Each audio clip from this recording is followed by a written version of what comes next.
Good afternoon, everyone. Donald Trump and Republicans have once again failed the American people. On the campaign trail, Donald Trump and Republicans promised to lower costs on day one. But failed Republican policies haven't led to costs going down. Costs have gone up. And the Trump tariffs have increased costs on everyday Americans by thousands of dollars per year. On the campaign trail, Donald Trump and Republicans promised that immigration enforcement would focus on targeting violent criminals who are here illegally. But under Donald Trump, the Department of Homeland Security and ICE are spending taxpayer dollars to brutalize and in some cases kill American citizens like Renee Nicole Good and Alex Preddy. On the campaign trail, Donald Trump and Republicans promised not to get the American people into endless, failed, foreign, forever wars. And yet Donald Trump has just gotten America into an endless war that he acknowledges and plans to be endless, as was the case earlier today. And we've already tragically lost the lives of 6 American service members because Donald Trump, without justification and without coming to Congress, has gotten America into a Middle Eastern war that we know will not end well based on what we've already seen in Afghanistan, in Iraq, and for that matter, in Vietnam as well. Donald Trump and Republicans have consistently lied to the American people over and over and over again on matters related to both domestic and foreign policy. These extremists have been a complete and total disaster. They have consistently failed the American people. And Democrats are here to offer a better path forward. And our commitment to the American people remains. We're going to fight to make your life better in every way possible, to drive down the high cost of living, to fix our broken healthcare system, to deliver an immigration enforcement system that's fair, just, and humane, that focuses on violent criminals who are here illegally, not targeting law-abiding immigrant families or killing American citizens. And we are here as Democrats to make sure that we're spending taxpayer dollars in ways that are designed to improve the quality of life of the American people, not launching another endless war in the Middle East that is destined to cost more American lives and billions, if not trillions of dollars, unless Congress is able to stop Donald Trump in his tracks, which is what it is our intention to do. Questions? We know the War Powers Resolution is an issue with Democrats that you're going to be bringing up. Unfortunately, as we know, even if it does pass the House and the Senate, it will be vetoed by the President. Is there anything more that Democrats can do? It's important for us to take the step that is in front of us right now, which is to work to make sure that the War Powers Resolution, which is bipartisan in nature, passes on the House floor today. Every member of Congress needs to go on record. This is a matter of the utmost significance that the framers understood would perhaps be the most important decision that members of Congress would make. And in fact, they decided that in our system, they don't want a king-like figure being able to unilaterally decide to send American men and women to war. That's why in Article 1 of the Constitution, this power was explicitly given to the Congress. And it's now the Congress's responsibility to go on record because Donald Trump has unconstitutionally and illegally chosen to launch a war. He's describing it as a war. So-called Secretary of Defense, Pete Hegseth, is describing it as a war. Other members of the administration are describing it as a war. and is a requirement under the Constitution that it's members of Congress who make the decision as to whether to get us entangled in this kind of armed conflict, and that's what the resolution this week will be all about. Thanks. Thank you, Leader Jeffries. On immigration, the Trump administration has taken several actions regarding international students during its term. Most recently, it was revealed that Secretary Noem is reconsidering the optional practical training period for international students, which allows them to work for a bit after they graduate. Many conservatives in Congress have called for the program to be ended so students can be sent home early. What do you think about ending this program, and what does it mean about the U.S. being a place for people around the world to come and study? I have to evaluate the particulars of this program, and we'll be happy to do so moving forward. Let me just say about Kristi Noem, she is a disgraceful, despicable, and deplorable human being. Why is she still around? Like, I do not understand this. The American people want her to go. People of goodwill want her to go. There are Republicans who want her to go. She's not qualified to lead the Department of Homeland Security or any other agency in this country, for that matter. I mean, this administration is so completely and totally out of control. They've so failed the American people. Exhibit A at this moment, of course, is Kristi Noem.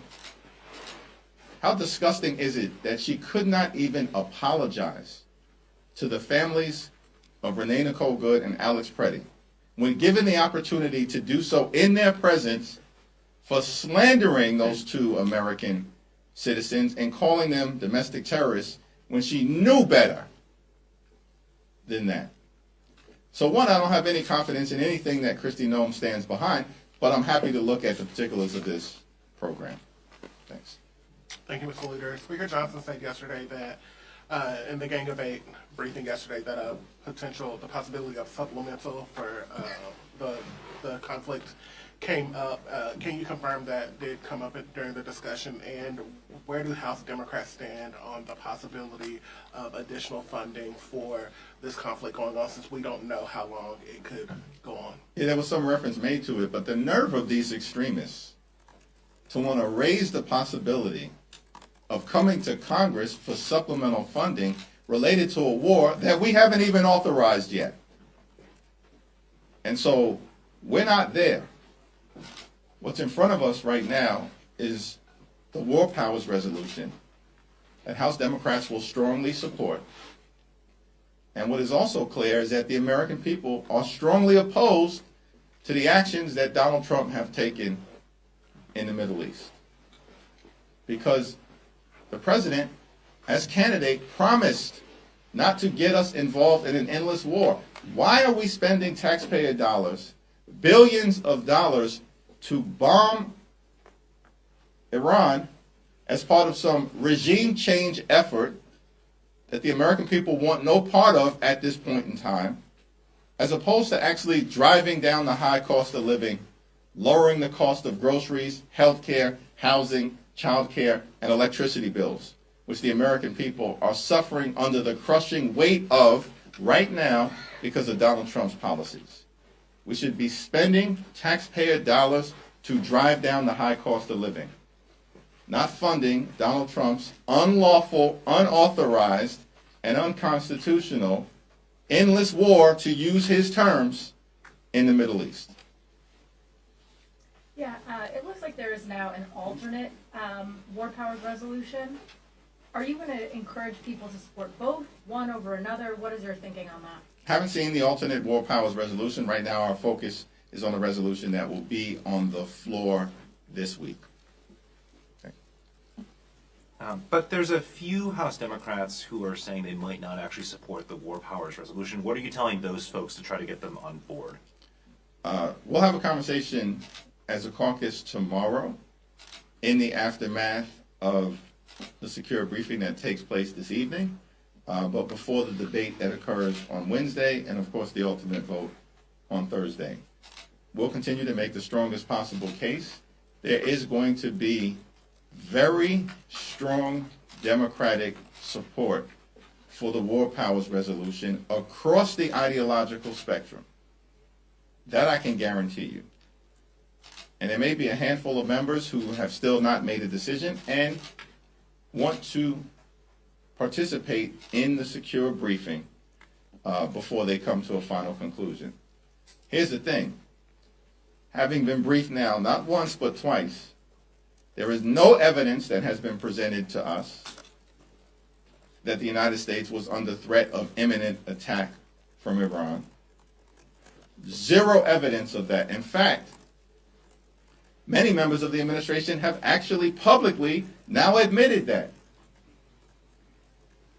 So if in fact that was the case, it's hard for the American people to understand the rationale from launching a preemptive war in the Middle East that has now spread to more than half a dozen countries and resulted in the death of at least 6 brave, courageous, heroic service members.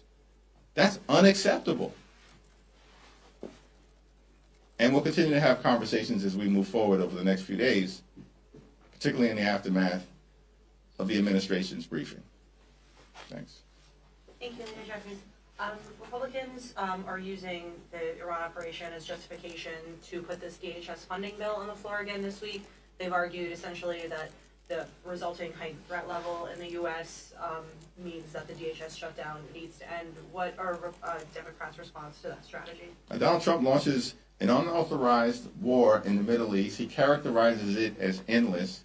He decides that he wants to spend billions of dollars to bomb Iran rather than spend taxpayer dollars to lower the grocery bills that are crushing the American people, and then wants to use his unauthorized war as an excuse to continue spending taxpayer dollars to brutalize or kill American citizens by continuing to unleash ICE without restriction on the American people. The whole thing is insane. Make it make sense, because it does not. Thank you, Leader Jeffries. Back in 2011, Nancy Pelosi said that then President Obama didn't need congressional approval to bomb Libya. Now House Democrats say President Trump needs that approval to bomb Iran. What's the difference? Well, obviously, Libya and the circumstances connected to that were very different than the circumstance that we face in Iran right now. I mean, I don't even understand the genesis or basis of that question. I'm suggesting that you're not asking it in good faith. Libya went But on for obviously, 7 months. as I've indicated, first of all, it was not in Congress at the time. So we're dealing with what we're dealing with right now, which is a catastrophic, endless war, as Donald Trump has characterized it, without any justification that there was going to be a preeminent assault or attack on the United States of America, either in our homeland or as it relates to our interests in the Middle East. The administration is not even pretending like they have intelligence or information at this point, publicly. And certainly there's been nothing that has been presented to us privately to justify a preemptive strike of this nature that has triggered an all-out war in the Middle East. And by the way, Donald Trump is the one who said in the aftermath of the 12-day war that Iran's nuclear program has been completely and totally obliterated. Not my words, his words. So was he lying to the American people then, or is he lying now? When he tried to suggest a few days ago that this was in part about stopping Iran's nuclear aspirations. They're all over the place in terms of their justification because they have nothing that explains their decision affirmatively not to come to Congress. The Constitution of the United States is not a mere inconvenience.